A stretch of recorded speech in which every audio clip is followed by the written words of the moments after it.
Hello sir and ma'am, welcome to UGC NET re exam paper 1 analysis. तो ये analysis पिछले कुछ 2-3 दिनों के मेमोरी बेस्ड क्वेश्चंस के ऊपर बनाया गया है और किस टाइप के क्वेश्चंस आ रहे हैं इस पीपीटी के माध्यम से मैं आपको समझाऊंगा।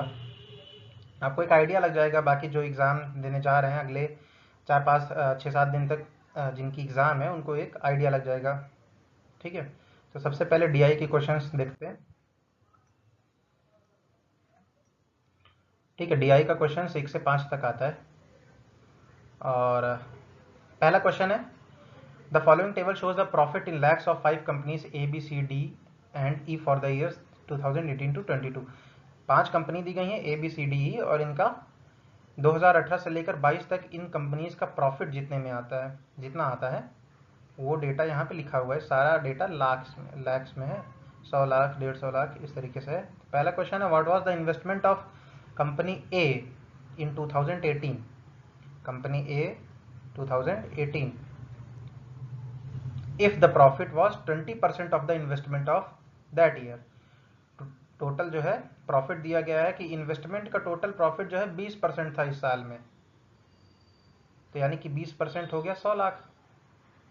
ठीक है, क्या पूछ रहा है, इन्वेस्टमेंट कितना था। अगर पूरे इन्वेस्टमेंट का 20% प्रॉफिट है, प्रॉफिट मिलता है 20% पूरे इन्वेस्टमेंट का, तो इन्वेस्टमेंट कितना था ये क्वेश्चन है। तो यानी कि 20%, 20% इक्वल्स टू 100, 1% इक्वल्स टू 100/20 और 100% वैल्यू की टोटल इन्वेस्टमेंट इक्वल्स टू कितना आएगा। ठीक है, आप इसको मल्टीप्लाई कर डिवाइड कर देंगे तो आएगा 500 लाख, 500 लाख टोटल था इन्वेस्टमेंट। ठीक है, 500 लाख आ जाएगा आंसर। आप इसको खुद से सॉल्व कर सकते हैं। अगले क्वेश्चन की तरफ बढ़ते हैं।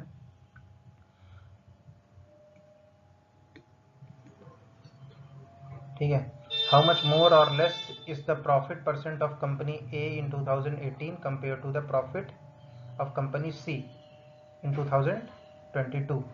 कंपनी ए का प्रॉफिट जितना 2018 में हुआ उसको कंपेयर करना है कंपनी सी के प्रॉफिट से 2022। कंपनी सी यहाँ है, इसका प्रॉफिट है 2022 में 210, तो 100 210 का कितना परसेंट होगा। 210 जो है 100 से कितना परसेंट ज़्यादा है, बस आपको यही कैलकुलेट करके लिखना है। तो अगले क्वेश्चन की तरफ बढ़ते हैं। इस पिछले क्वेश्चन को आप सॉल्व करके कमेंट में बताएंगे। What is the average profit of company C from 2018 to 2022। तो कंपनी सी का टोटल प्रॉफिट 2018 से लेकर 2022 तक कितना प्रॉफिट है, इसको सब ऐड कर लेना है और डिवाइडेड बाई 5 कर देना है। जितना आंसर आएगा वही आपका एवरेज प्रॉफिट होगा। ठीक है, if company बी's profits in 2022 has a 25% profit margin, what was the company's total revenue in that year? same as question number 1 उसमें पूछा था, उसमें ए का पूछा था अगर 20% प्रॉफिट है तो इन्वेस्टमेंट कितना था और प्रॉफिट था 100 लाख। उसी तरीके से इसमें है बी का है 2022 में इसका प्रॉफिट है 25% का। ठीक है, टोटल मार्जिन प्रॉफिट मार्जिन जो निकलती है एक ही बात है, 25% है और 190 लाख, यानी 25% बराबर 190 लाख है। आपको इसमें भी 100% कैलकुलेट करके बताना है, वही होगा उस साल का पूरा रेवेन्यू। यानी कि 190 को 25 से डिवाइड कर देंगे आप और इसको 100 से मल्टीप्लाई कर देंगे। ठीक है, अगले क्वेश्चन की तरफ बढ़ते हैं। पैलेसीज के हर एक पेपर में 3 से 4 क्वेश्चन आ रहे हैं, तो ये बहुत इंपॉर्टेंट टॉपिक है, इसको आप ध्यान से पढ़ लीजिएगा। अगर आपको इसकी पीडीएफ चाहिए या सिंपल एक्सप्लेनेशन चाहिए तो मैं इस पर एक वीडियो बना दूंगा या फिर आपको एक पीडीएफ भेज दूंगा, आप कमेंट सेक्शन में बता सकते हैं अगर आपको फैलेसीज के लिए नोट्स चाहिए तो। Which of the following fallacies is not related to student assessment in education. छात्रों के मूल्यांकन से रिलेटेड कौन सी फैलेसी नहीं होती है, कौन सी फैलेसी इसमें से नहीं होगी। तो सबसे एक एक करके फैलेसीज पढ़ते हैं, नीचे से पढ़ते हैं। False analogy.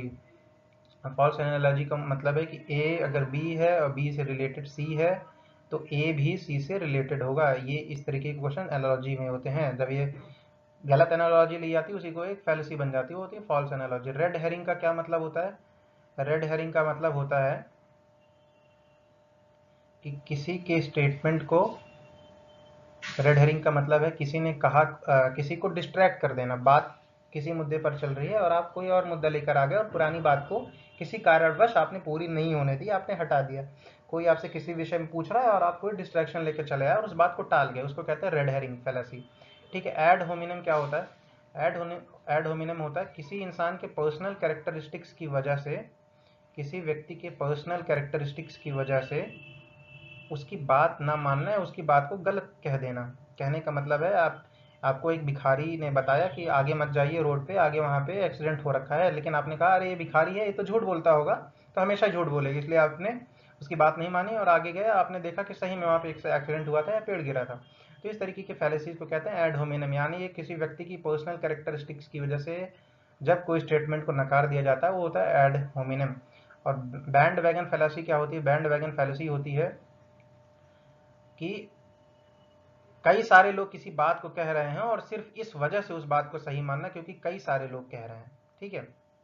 Many people say, many people are saying it, many people say it, that's why it is true. तो ऐसा होता नहीं है। एक टीचर को क्लास के सारे बच्चों ने बता दिया कि ये स्पेसिफिक बच्चा जो राम श्याम है ये पढ़ने में अच्छा नहीं है और ये चीटिंग करता है, तो आपने मान लिया कि ये चीटिंग करता है, जबकि ये बात गलत है। ऐसा हो भी सकता है कि बच्चा चीटिंग नहीं करता हो, आप ये बात सिर्फ इस वजह से मान रहे हैं कि वो चीटिंग करता है क्योंकि बहुत सारे बच्चे ऐसा कह रहे हैं। तो यह बैंड वैगन फैलासी। तो एक टीचर अपने छात्रों का मूल्यांकन करते समय, छात्र छात्राओं का मूल्यांकन करते वक्त ये नहीं देखता है कि बहुत ढेर सारे बच्चे या अलग अलग स्टाफ क्या कह रहा है, वो अपना जजमेंट यूज करता है, अपने रूब्रिक से जज करता है या फिर उसके क्वेश्चंस के आधार पर जज करता है। इस आधार पर जज नहीं करता है कि इस आधार पर जज नहीं करता है बच्चे को कि किसी ने क्या कहा या ढेर सारे लोग क्या कह रहे हैं। तो इसका आंसर होगा बैंड वैगन फैलेसी। ये स्टूडेंट असेसमेंट में नहीं आता है। ठीक है। अगला है फैलेसी का question, if you do not get an A on every test you will never succeed in life. अगर आपको जिंदगी में हर ग्रेड में हर टेस्ट में ए ग्रेड नहीं मिलता है तो आप जीवन में सफल ही नहीं होंगे। तो ये भी एक गलत वाहियात सी बात लगती है और आपको पता लगाना है कि कौन सी फैलेसी है। ठीक है। फॉल्स कॉज का मतलब है कि रीजन ही गलत है। स्लिपरी स्लोप का मतलब होता है कि चेन इवेंट्स। ठीक है। आपने कहा कि आज मार्केट में प्याज का भाव गिर गया, प्याज का भाव गिर गया है तो सारी सब्जियों का भाव गिर जाएगा, सारी सब्जियों का भाव गिर जाएगा तो सारे अनाज का भाव गिर जाएगा, अनाज का भाव गिर जाएगा तो इकोनॉमी कोलैप्स हो जाएगी इंडिया की, और इंडिया की इकोनॉमी कोलैप्स हो गई तो पूरी दुनिया की इकोनॉमी कोलैप्स हो जाएगी, इसलिए पूरी दुनिया संकट में आ जाएगी। एक चेन ऑफ इवेंट्स बनता चला गया, A to B, B to C, C to D. तो कुछ इसी तरीके की फैलेसी इस स्टेटमेंट देखने को मिल रही है कि अगर आप हर टेस्ट में ए नहीं लाते हैं तो आप जिंदगी में सफल ही नहीं होंगे। एक चेन इवेंट बन गया। ठीक है। आपने हर टेस्ट में ए नहीं लाया तो आप जिंदगी में सफल ही नहीं होंगे। तो ये स्टेटमेंट है पूरी तरीके से गलत। और एक फैलेसी, कौन सी फैलेसी, यहीं पे हमको एक्सप्लेनेशन मिल गया, स्लिपरी स्लोप। ठीक है। The fallacy suggests that failing to achieve one specific outcome on every test will lead to extreme negative consequences. प्याज का भाव ना गिरने से दुनिया खत्म नहीं होती है। तो इस वजह से ये चेन ऑफ इवेंट्स ये मान्य नहीं होते, ये सही नहीं होते हैं, और ये है स्लिपरी स्लोप फैलेसी। आगे आता है एप्टीट्यूड का क्वेश्चन है, फ्रैक्शंस को अरेंज करना है इंक्रीजिंग ऑर्डर में। तो आप 3 को 8 से डिवाइड करके डेसिमल में जो आंसर आएगा वो लिख लेंगे, 5 फिर 5/12 को डिवाइड करके डेसिमल में जो आंसर आएगा वो लिख लेंगे और कंपेयर कर लेंगे। तो कंपेयर करने के बाद आंसर आता है बी, आप चेक करके वेरीफाई कर सकते हैं। अगला क्वेश्चन है एप्टीट्यूड का, train with speed 20 metre per second and length 200 metre crosses a platform 1000 metre. तो ट्रेन का स्पीड कांस्टेंट है, ट्रेन की स्पीड कांस्टेंट है, आपको पता लगाना है time, how long does it take. तो ये है कोई प्लेटफॉर्म, ये प्लेटफॉर्म है 1000 मीटर लंबा और यहाँ पे है ट्रेन, ट्रेन है 200 मीटर लंबी और ट्रेन की स्पीड कितनी है, स्पीड बराबर 20 मीटर पर सेकंड की रफ्तार से चल रही है। आपको पता लगाना है कितने टाइम में पूरी प्लेटफॉर्म क्रॉस करेगी। तो टोटल डिस्टेंस कितनी हो जाएगी यहाँ से यहाँ तक की, यहाँ से यहाँ तक की टोटल डिस्टेंस हो जाएगी 1200 मीटर। और आपको टाइम का पता ना लगा, time equals to 1200 metre upon speed, speed है 20 से डिवाइड कर दिया तो कितना आया 60 सेकेंड्स, मतलब कि 1 मिनट। तो सही आंसर है 1 मिनट, यहाँ पे पहला ऑप्शन। ठीक है। आगे बढ़ते हैं जनरल स्टडीज में। Ujjain was famous for, Ujjain ऐतिहासिक रूप से किस चीज़ के लिए प्रसिद्ध था? उज्जैन एक नगर है मध्य प्रदेश में और ये हिस्टोरिकली एक चीज़ के लिए बहुत फेमस था। तो आर्कियोलॉजी तो हो नहीं सकता। कुछ कुछ ऑप्शंस आप डायरेक्टली देख के एलिमिनेट कर सकते हैं। आर्कियोलॉजी बहुत बाद में स्टार्ट हुआ जब ब्रिटिशर्स आए इंडिया में और उन्होंने एक्सकैवेशंस करना शुरू किए। तो सही आंसर है उज्जैन। उज्जैन उस एस्ट्रोनॉमी के लिए उज्जैन जो है एस्ट्रोनॉमी के लिए फेमस था, क्योंकि यहाँ पे क्या लिखा गया था। उज्जैन एस्ट्रोनॉमी के लिए फेमस था क्योंकि यहाँ पे क्या लिखा गया था, पंच सिद्धांत और सूर्य सिद्धांत। ये एंशियंट टेक्स्ट है एस्ट्रोनॉमी के ऊपर, खगोल विद्या के ऊपर। तो उज्जैन इसका सही आंसर है। विच of the following is non renewable source of energy. Non renewable source of energy वो होते हैं जो एक बार खत्म हो गए तो दोबारा बनेंगे नहीं, जैसे कि कोयला हो गया, पेट्रोलियम हो गया, ठीक है। ये एक बार अगर इसका रिजर्व जो ज़मीन के अंदर है वो ख़त्म हो जाता है तो दोबारा आप इसको बना नहीं पाएंगे, क्योंकि hundreds of millions of years लग जाते हैं इसको प्रेशर और हीट से बनने में। तो आप इसमें कौन सा सोर्स ऑफ एनर्जी है तो आप दोबारा बना नहीं पाएंगे। बायोडीजल है। बायोडीजल वेस्ट मटेरियल से बनता है। जितना वेस्ट निकलता रहेगा, प्लांट वेस्ट, उससे बायोडीजल बनता रहेगा। सोलर एनर्जी कहीं जाने वाली नहीं है। हाइड्रो वाटर पूरे इन्वायरमेंट के सिस्टम में कंजर्व रहता है। सिर्फ drinking water, portable water non portable बन जाता है, लेकिन वाटर कभी ख़त्म नहीं होता है। तो हाइड्रो भी एक रिन्यूएबल सोर्स है। तो इसमें सही आंसर है न्यूक्लियर एनर्जी। न्यूक्लियर एनर्जी जो है नॉन रिन्यूएबल है। न्यूक्लियर एनर्जी बनती है यूरेनियम के द्वारा, यूरेनियम के आइसोटोप से। अगर यूरेनियम के जो ओर्स हैं वो ख़त्म हो जाते हैं तो आप दोबारा से न्यूक्लियर एनर्जी नहीं बना पाएंगे। तो ये है non renewable. Which of this is not a part of स्वयं। स्वयं एक ऑनलाइन लर्निंग प्लेटफॉर्म है जिस पर आप जाके वेरियस सर्टिफिकेट कोर्सेज कर सकते हैं। सपोज करिए आपको डिजिटल मार्केटिंग के ऊपर एक कोर्स करना है, तो आप स्वयं पे जाएंगे, आपको वहाँ पे कई कोर्सेज मिलेंगे। आप उसमें एनरोल करके एक फ़ी पेमेंट करके आप एजुकेटर से पढ़ के, अलग अलग प्रोफेसर से पढ़ के उसमें आप एक सर्टिफिकेट हासिल कर सकते हैं, ठीक है। तो इसमें से कौन सा स्वयं का पार्ट नहीं है, तो सही आंसर है डिजिटल लाइब्रेरीज। डिजिटल लाइब्रेरी स्वयं का पार्ट नहीं है। डिजिटल लाइब्रेरीज में मतलब कंटेंट का स्टोरेज होता है, स्वयं ऐसा नहीं करता है। स्वयं में ट्यूटर आपको अपने मटेरियल को अपने जो पढ़ाया उसको सपोर्ट करने के लिए आपको ये मटेरियल ज़रूर देता है, लेकिन कोई लाइब्रेरी कोई डिजिटल इन्फॉर्मेशन स्टोर नहीं करता है सच। तो इसलिए सही आंसर होगा डिजिटल लाइब्रेरीज। मूक क्या होता है, मैसिव ऑनलाइन ओपन कोर्सेस, ठीक है। ऐसे कोर्सेज जिनमें कई सारे लोग एक साथ पढ़ सकते हैं। इंटरेक्टिव ई लर्निंग मटेरियल ये सारे स्वयं पे मिलते हैं, ऑनलाइन कोर्स मिलते हैं स्वयं पे। तो सही आंसर डिजिटल लाइब्रेरीज, ठीक है, सी। आगे बढ़ते हैं। कम्युनिकेशन। कम्युनिकेशन में मैच करना है आपको MAC address, IP address, biometric और ऑथेंटिकेशन से। आगे देखते हैं। ये सॉल्यूशन है। मैक एड्रेस क्या होता है, unique identifier assign to network. IP address क्या होता है, हर एक नेटवर्क पर सारी डिवाइसेस का एक एड्रेस होता है, उसी कहते हैं आईपी एड्रेस। बायोमेट्रिक का क्या होता है, जब आप यूजीसी नेट का एग्जाम देने गए होंगे तो आपसे आपका फिंगरप्रिंट लगवाया गया होगा, आपकी आंखों का रेटिना स्कैन अगर हुआ होगा तो उसको कहते हैं बायोमेट्रिक। मतलब कि बायोलॉजिकल करेक्टरिस्टिक से किसी इंडिविजुअल्स को वेरीफाई करना है, लोगों को वेरीफाई करना होता है बायोमेट्रिक। ऑथेंटिकेशन क्या होता है, आप मोबाइल में पासवर्ड लगाते हैं, फिंगरप्रिंट लगाते हैं, वह ऑथेंटिकेशन सिक्योरिटी के लिए होता है। तो इसमें ये मैच है 1 का ए, 2 का सी, 3 का डी, 4 का बी, ठीक है। स्वयं का फुल फॉर्म पूछ लिया, स्वयं के 2 क्वेश्चन आ गए।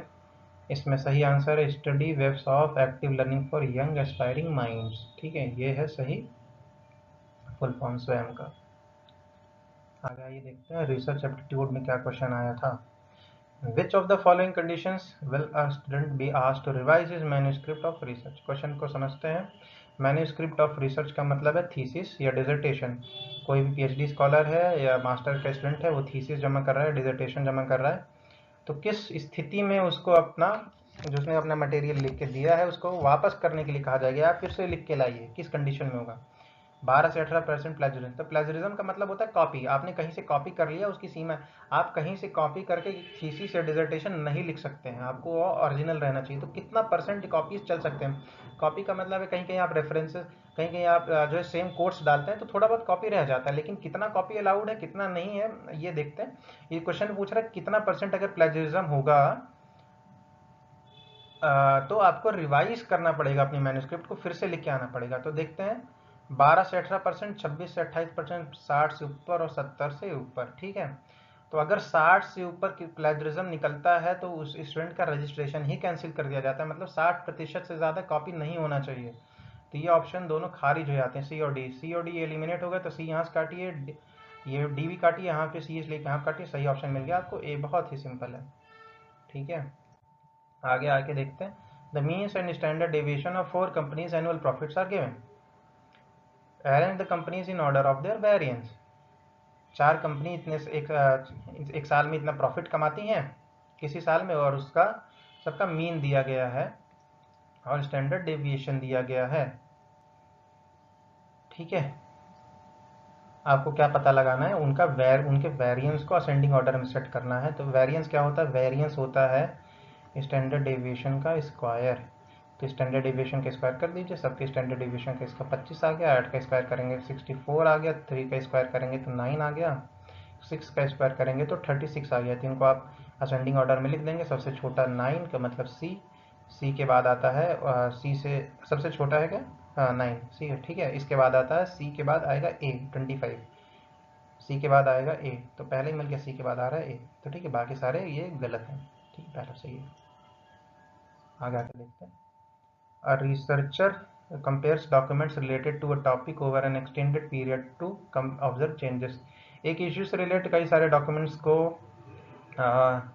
एक रिसर्चर काफ़ी टाइम तक पढ़ता है, उसके ऊपर उनको कंपेयर करता है, रिसर्च करता है। तो कौन सी रिसर्च हो रही है आपको ये बताना है। तो सही आंसर है लॉन्गिट्यूडनल। आप कंपेयर देख के यहाँ पे कंपैरेटिव मत लगाइएगा, क्योंकि लॉन्गिट्यूडनल क्या होता है, जब किसी सेम सब्जेक्ट पर या डॉक्यूमेंट्स पर रिपीटेडली लंबे समय तक, लॉन्ग पीरियड ऑफ टाइम, यहाँ पे आपको नोटिस करने की जरूरत है लॉन्ग एक्सटेंडेड पीरियड, जब कई सालों तक किसी एक टॉपिक के ऊपर, सेम सब्जेक्ट के ऊपर रिसर्च होता है तो उसको लॉन्गिट्यूडनल स्टडी कहते हैं।